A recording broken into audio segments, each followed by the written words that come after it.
Soyez les bienvenus, chers frères et sœurs, que vous nous regardiez par l'intermédiaire des réseaux numériques ou que vous soyez présents ici dans ce temple. Aujourd'hui, nous avons répondu à l'appel de notre Seigneur pour constituer son Église. Et nous sommes venus aujourd'hui pour nous retrouver au nom de notre Dieu et du Seigneur Jésus-Christ. Que chacun de vous se sente ici, comme chez lui en ce moment, où nous voulons nous mettre en la présence de Dieu. Le Seigneur a dit, « Là où 2 ou 3 seront rassemblés en mon nom, je serai au milieu d'eux. » Et nous sommes ici pour entendre effectivement sa parole, pour le louer et aussi pour le prier. Le Seigneur nous appelle, le Seigneur nous unit, le Seigneur nous rassemble. Ce qui veut dire que c'est certain, le Seigneur est présent parmi nous. Et je vous invite à la prière d'invocation, si vous le voulez bien. Ô Père éternel, tu connais les défis de notre existence dans ce monde. Tu connais notre mode de vie effréné. Tu connais la succession des événements, des jours et des semaines qui nous laissent souvent perplexes et troublés. Ce matin, nous voulons nous tourner vers toi afin de trouver la paix intérieure et donner du sens à notre vie. Illumine-nous avec la sagesse et guide-nous vers un avenir nouveau. Nous te le demandons au nom de Jésus, le Christ. Amen.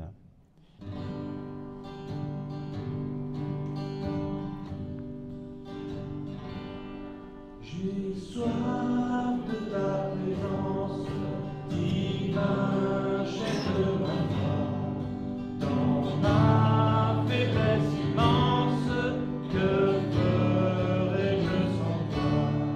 Chaque jour, à chaque heure, oh j'ai besoin de toi. Viens Jésus et demeure auprès de moi. Des ennemis dans l'ombre rôdent autour de moi, accablé par le nombre, que ferais-je sans toi? Chaque jour, à chaque heure, oh j'ai besoin de toi. Viens Jésus et demeure auprès de moi. Oh Jésus, ta présence, c'est la vie et la paix dans la souffrance et la vie à jamais. Chaque jour, à chaque heure, oh j'ai besoin de toi. Viens Jésus et demeure auprès de moi. Pendant les jours d'orage, d'obscurité et froid, quand faiblit mon courage, que ferais-je sans toi? Chaque jour, à chaque heure, oh j'ai besoin de toi. Viens Jésus et demeure auprès de moi.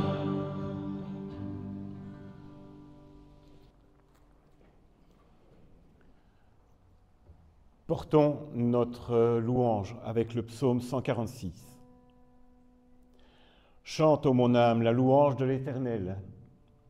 Je veux louer l'Éternel toute ma vie. Je veux chanter pour mon Dieu tant que j'existerai. Ne compte pas sur les puissants humains qui ne peuvent sauver. Quand leur souffle s'en va, ils retournent à la terre, et ce jour-là meurt leur projet humain. Mais heureux qui s'appuie sur le Dieu de Jacob. Il est heureux celui qui met son espoir dans l'Éternel son Dieu. C'est lui qui a fait et le ciel, et la terre, et la mer, et tout ce qu'il renferme. L'Éternel est fidèle pour toujours. Il fait justice aux opprimés. Aux affamés, il donne le pain. Et l'Éternel nous délivre de nos chaînes. L'Éternel ouvre les yeux des aveugles. L'Éternel redresse les accablés. L'Éternel aime le juste. L'Éternel protège celui qui est seul. Il soutient celui qui en a besoin. Il dévie le mal. D'âge en âge, l'Éternel règne. Il est ton Dieu, ô Sion, pour toujours. Amen.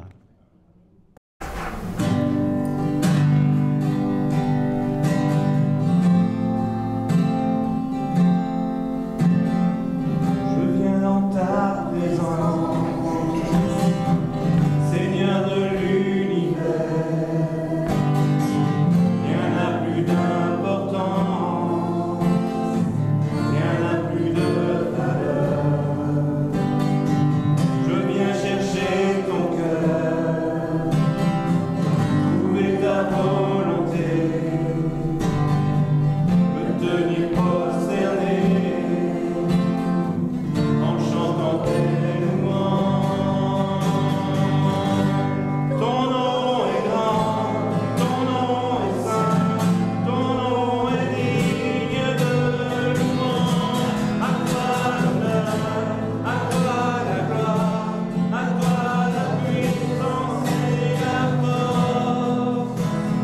Jésus, agneau de Dieu. Je viens dans ta présence, déposer mes fardeaux, tout ce qui me retient de m'approcher de toi.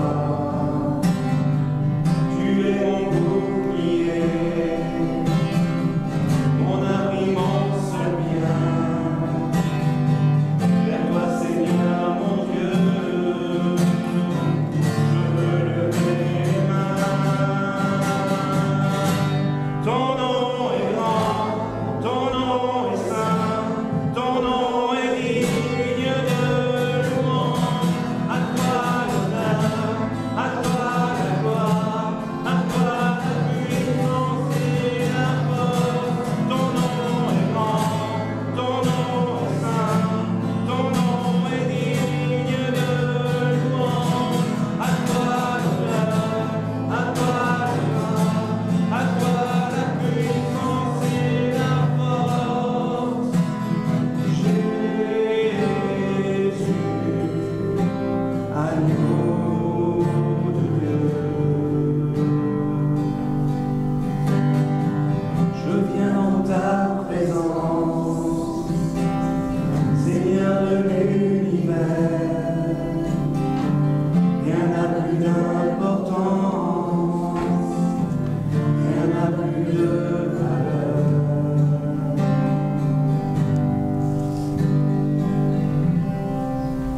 Pour beaucoup de personnes, une loi, un commandement, un décret signifie avant tout une privation de liberté.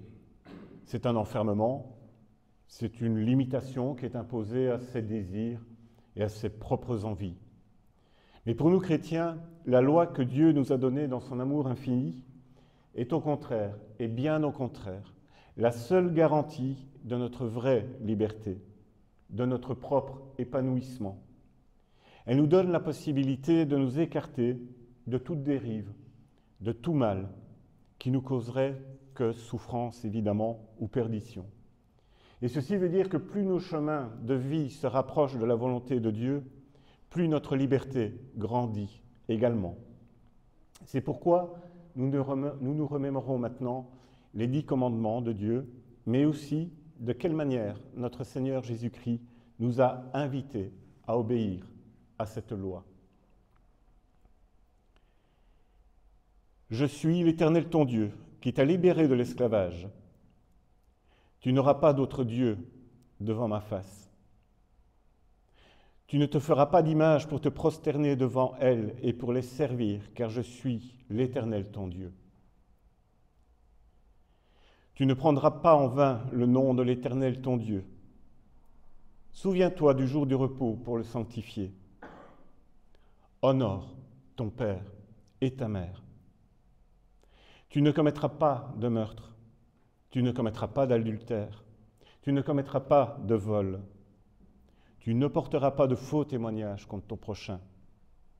Et tu ne convoiteras rien de ce qui appartient à ton prochain. Et voici de quelle manière notre Seigneur Jésus-Christ nous a invités à obéir à cette loi.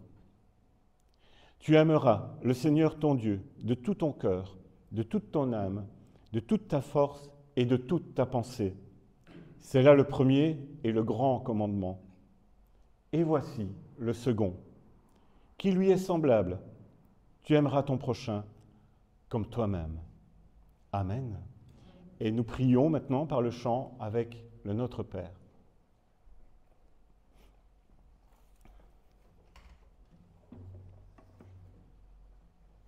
Pour ce chant, il y a encore des réponses des dames. Et si des hommes veulent accompagner les dames, vous êtes aussi les bienvenus.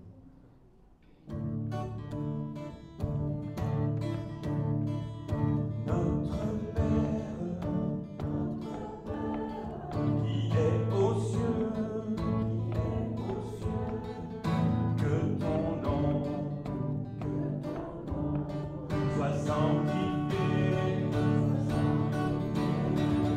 que ton règne vienne, ta volonté soit faite sur la terre comme au ciel,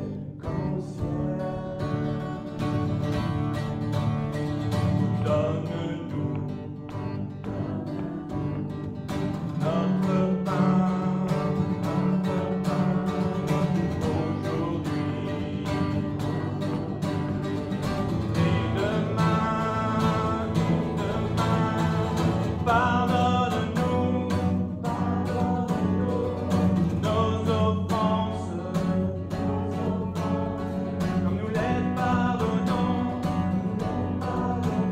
à tous ceux qui nous ont offensés. Pardonne-nous nos offenses, comme nous les pardonnons à tous ceux qui nous ont offensés. Ne nous soumets pas à la tentation, mais délivre-nous du mal.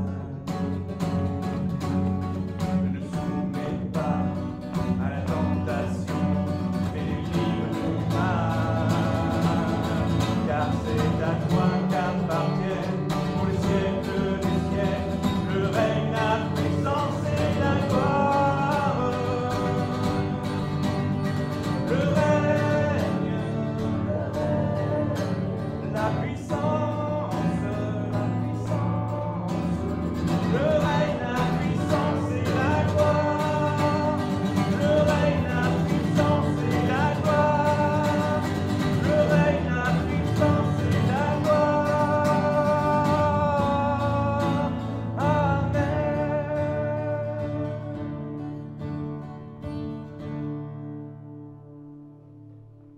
Jésus nous parla en ces termes. Personne, après avoir allumé une lampe, ne la couvre d'un vase ou ne la met sous un lit, mais il la met sur un chandelier, afin que ceux qui entrent voient la lumière.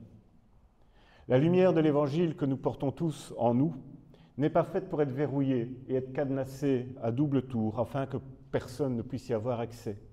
Mais au contraire, le Christ nous demande de faire rayonner la parole de vérité et d'amour, et ceci devant l'humanité entière.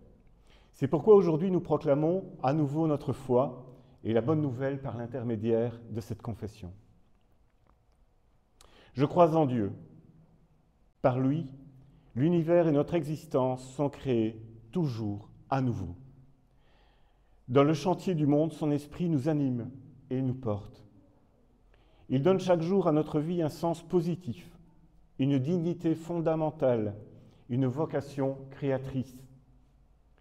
Dieu est l'avenir de l'humain. Sa présence éternelle dépasse les espaces et les temps. Je crois que Jésus nous fait entendre sa parole. Il est celui que nous écoutons et vers lequel nous regardons pour savoir qui est Dieu et qui est l'homme. Un Dieu d'amour, selon la Bible, un Dieu pour lequel l'être humain et la terre entière sont une espérance invincible. En Jésus, l'homme et Dieu sont à jamais réunis et inséparables. Il est un exemple pour nous et pour le monde. Nous reconnaissons l'Église comme une communauté des croyants, une Église dont la tête est le Christ seul. L'Église existe par-delà les institutions chrétiennes qui sont par essence humaines et faillibles, et aussi par-delà les frontières religieuses qui peuvent porter des murs que nous avons érigés nous-mêmes. Enfin, je crois au plus profond de moi, au plan du salut, offert uniquement par grâce et à l'amour plus fort que la mort. Amen. Alors aujourd'hui, nous avons le plaisir d'accueillir Marie-Pierre Thonon, qui va partager avec nous sa prédication et la méditation. Et elle va partager, en tout cas, la préparation avec nous maintenant.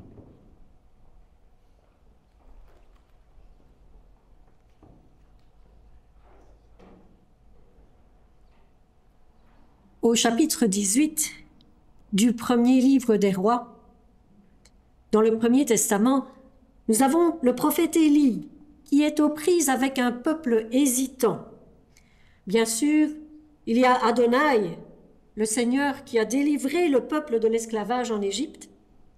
Un Dieu formidable, oui, mais exigeant, dont on ne comprend pas toujours les interventions, qui sont même parfois destructrices.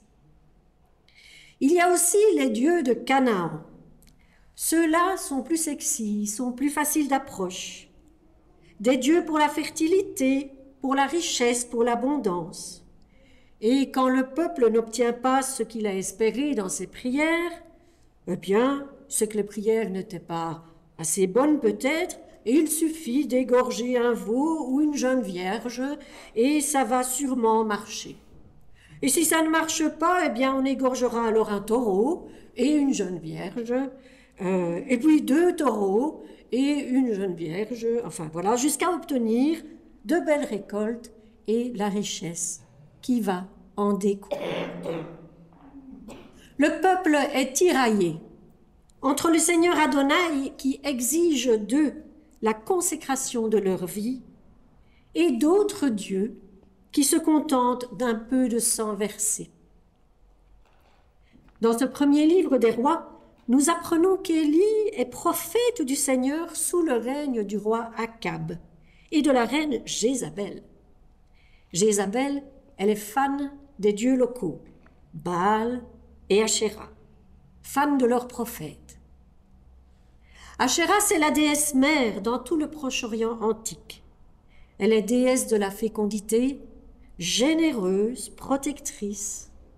On l'a dit mère de 70 dieux, dont Baal, dont elle est parfois la mère, la compagne, la sœur, selon les récits, en différents lieux, en différentes époques.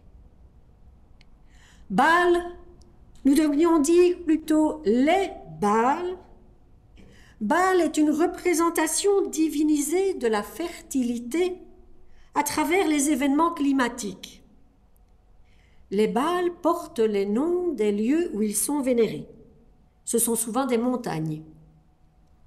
Le mot Baal en lui-même signifie maître, seigneur, propriétaire.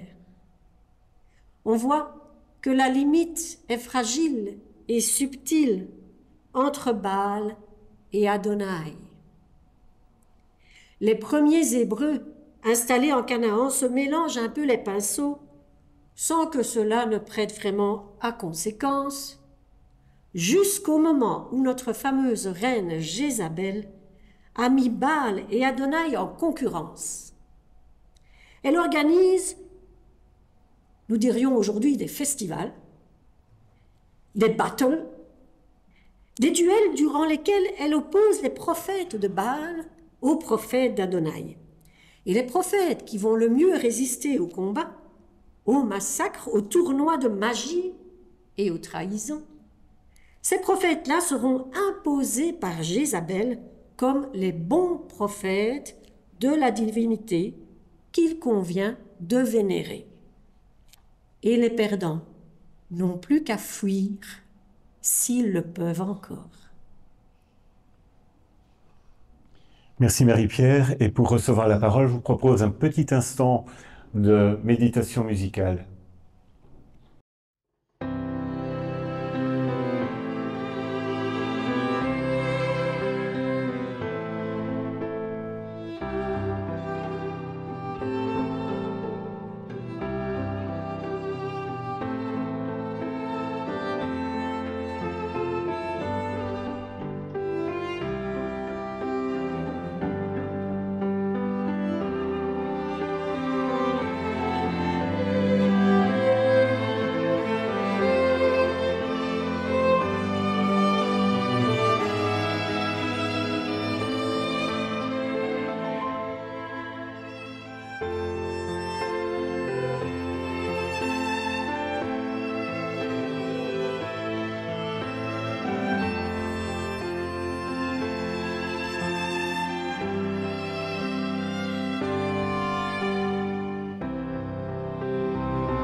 Première lecture, donc dans le premier livre des Rois, chapitre 19, versets 8 à 14. Élie se leva, mangea et but. Avec la force que lui donna cette nourriture, il marcha 40 jours et 40 nuits jusqu'à la montagne de Dieu, l'Horeb. Là-bas, il entra dans la grotte et y passa la nuit. Soudain, la parole du Seigneur lui parvient qui lui disait « Que fais-tu ici, Élie » Il répondit « J'ai montré une passion jalouse pour le Seigneur, le Dieu des armées. Car les Israélites ont abandonné ton alliance, ils ont rasé tes autels, ils ont tué tes prophètes par l'épée. Moi je suis resté seul, et ils cherchent à me prendre la vie. » Il reprit « Sors et tiens-toi dans la montagne, devant le Seigneur. » Or le Seigneur passait. Un grand vent, violent, arrachait les montagnes et brisait les rochers devant le Seigneur. Le Seigneur n'était pas dans le vent. Après le vent, ce fut un tremblement de terre. Le Seigneur n'était pas dans le tremblement de terre. Après le tremblement de terre, un feu. Le Seigneur n'était pas dans le feu. Enfin, après le feu, un calme, une voix ténue. Quand Élie l'entendit, il s'enveloppa le visage dans son manteau, sortit et se tint à l'entrée de la grotte. Soudain, une voix lui dit « Que fais-tu ici, Élie » Il répondit « J'ai montré une passion jalouse pour le Seigneur, le Dieu des armées, car les Israélites ont abandonné ton alliance. Ils ont rasé tes autels, ils ont tué tes prophètes par l'épée. Moi, je suis resté seul, et ils cherchent à me prendre la vie. »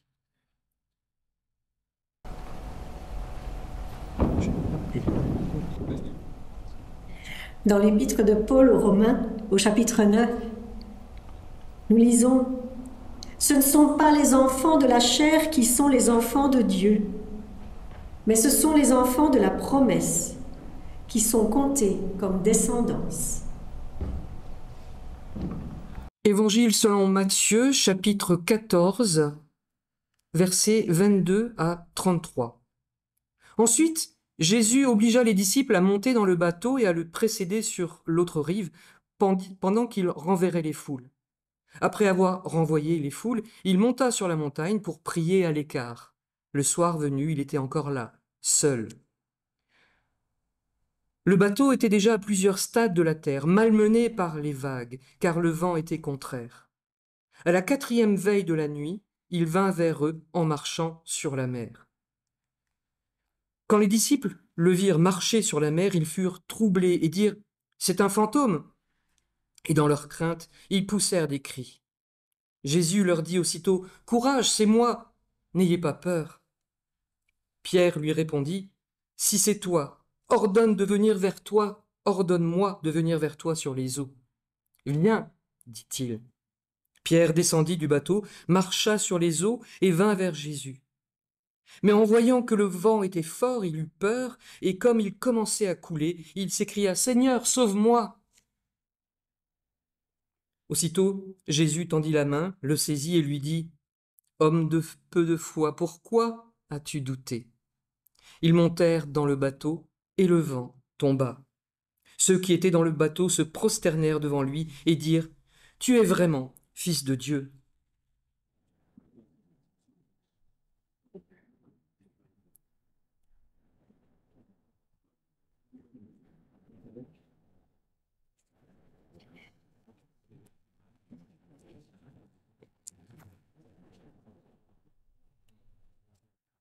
Et nous y voilà. Pour toutes celles et ceux qui sont liés au rythme de l'année scolaire par leurs enfants, pour eux-mêmes, dans les jeunes, par leur travail aussi, nous y voilà, c'est la fin des vacances. Les textes nous emmènent quand même profiter un tout petit peu jusqu'au dernier moment, en nous emmenant à la montagne avec Élie et à la mer avec la bande à Jésus. Cependant, il faut bien le dire, les textes ne nous parlent pas d'activités récréatives, mais plutôt de situations délicates dans lesquelles se retrouvent de bons croyants. Le prophète Élie est poursuivi par la haine de la reine Jézabel, car il a ridiculisé les prophètes de Baal, et puis il les a passés par le fil de l'épée. Jézabel est furax, et la tête d'Élie est mise à prix. Il fuit, il traverse un désert où il serait mort de faim, pensez-vous, 40 jours, sans l'intervention des messagers du Seigneur. Et le voilà donc à la montagne, mais pas en touriste. Pierre est à la mer avec Jésus et ses copains. Il aurait aimé rester au bord de l'eau, mais Jésus oblige les disciples à monter dans la barque. Il les oblige. Et le mot grec pourrait même se traduire par ordonner. Jésus ordonne aux disciples de monter dans la barque pour rejoindre l'autre rive du lac. Et cela alors même qu'il est déjà tard et que le vent souffle fort, provoquant des vagues, mettant l'embarcation en difficulté. Pauvre Pierre, le voilà à la mer, mais lui non plus, ce ne sont pas vraiment des vacances. Dans ces deux passages bibliques et dans de nombreux autres, la rencontre avec Dieu, la manifestation de la puissance et de la gloire se déroule dans des lieux exceptionnels. Il y a quelques années, avec des collègues du site de catéchèse francophone auquel notre épub contribue, le site .kt, nous avions travaillé sur le thème des lieux de rencontre avec Dieu dans les textes bibliques. L'un des lieux très fréquentés par Dieu, c'est le désert. On l'y rencontre de préférence en y restant 40 jours ou 40 ans. Un autre lieu où l'on peut espérer le croiser, c'est la montagne. Le mont Horeb à la côte. Attention, le mont Horeb et le mont Sinaï, c'est le même. C'est la montagne de Dieu. Les mers, les lacs, les rivières ont un peu moins de succès pour la rencontre dans les textes, mais ces eaux généreuses sont quand même bien présentes. Dans les psaumes, par exemple. Et puis, il y a un général appelé Naaman qui est guéri de sa lèpre en se plongeant dans le fleuve. Et puis Jean-Baptiste.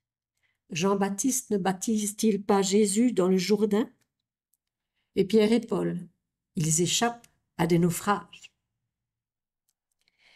À lire la Bible, On a un peu l'impression que pour rencontrer Dieu, il nous faut nous trouver dans des situations extraordinaires ou dans un lieu exceptionnel. Nous pourrions même penser à la lecture du passage de ce matin, des passages de ce matin, que pour rencontrer Dieu, il faut être en danger. Ne faut-il pas que nous soyons dans une situation critique afin que sa puissance puisse se manifester? De nombreuses mouvances religieuses se basent sur cette logique, mêlant peur et culpabilité. Une logique selon laquelle l'humain est en danger, et le danger, bien sûr, le seul, le vrai, le grand, c'est le péché. Et ce danger est d'autant plus grand qu'il est inconscient, incompris, ou pire, nié et rejeté. En gros, selon cette logique-là, pour rencontrer Dieu, il faut être pécheur, il n'y a pas d'autre solution. Peut-être est-ce là mon plus grand péché, que le Seigneur me pardonne, mais j'ai un doute quant à cette interprétation fataliste et unifocale. Je n'adhère pas à cette interprétation totalement centrée sur le péché comme ingrédient indispensable à la grâce. Lorsque Jésus invite Pierre à s'approcher sur les eaux, il lui dit « Viens ».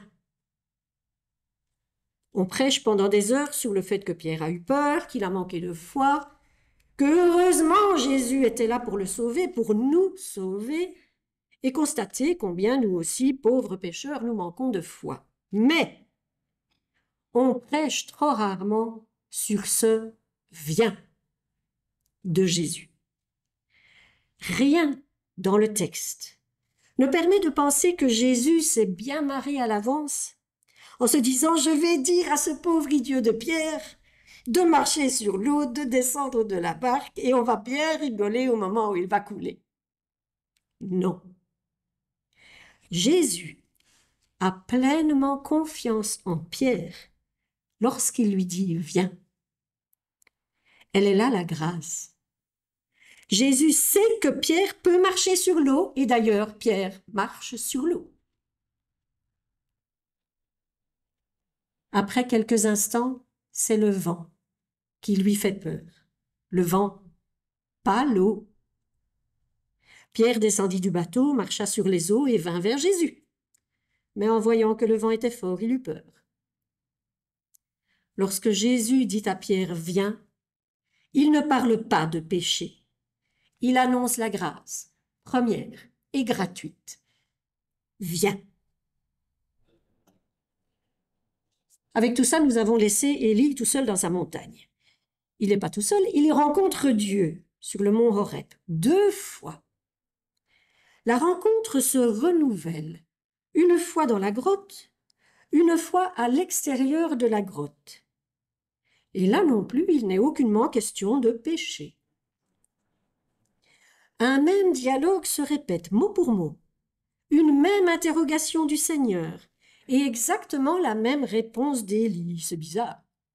Est-ce que quelqu'un se serait trompé en recopiant le texte? Bien sûr, il y a la montagne, la grotte, le vent violent et même un tremblement de terre, mais le Seigneur n'y est pas, nous dit le texte.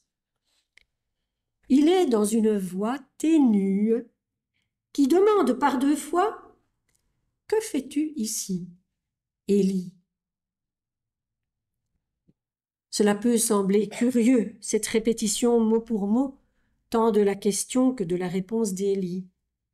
Il s'agit en fait d'une technique de rédaction du texte afin de montrer au lecteur que nous sommes que la rencontre n'est pas le fruit du hasard.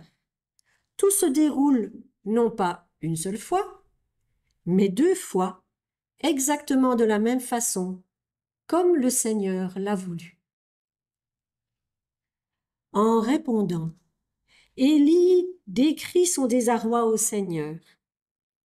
Et celui-ci prend très subtilement soin de son prophète, en l'envoyant quand même en mission, puisque c'est son job. Mais cette mission, c'est d'assurer sa succession en conférant l'onction à Élisée. Dieu prend soin de son prophète au bord du burn-out. Et nous aujourd'hui, où pouvons-nous rencontrer Dieu?